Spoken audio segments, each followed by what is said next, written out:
এর নাম elephants food. বিজ্ঞানীদের তথ্য অনুযায়ী এর কাছে প্রায় 30 সেকেন্ড থাকলেও কয়েকদিনের মধ্যে অসুস্থতা শুরু হতে পারে। 2 মিনিট থাকলে শরীরের কোষ মারাত্মকভাবে ক্ষতিগ্রস্ত হতে পারে। 4 মিনিট থাকলে বমি ও জ্বরের মতো তীব্র রেডিয়েশন জনিত লক্ষণ দেখা দিতে পারে। আর 5 মিনিট বা তার বেশি সময় অবস্থান করলে মৃত্যু ঝুঁকি অত্যন্ত বেড়ে যায়। আজও এই বস্তুটি বিপজ্জনকভাবে তেজস্ক্রিয়।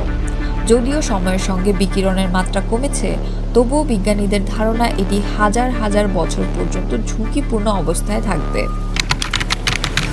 এ কারণে এলিফ্যান্টস ফুডকে পৃথিবীর সবচেয়ে বিপজ্জনক পারমাণবিক বস্তুর অন্যতম হিসেবে ধরা হয়।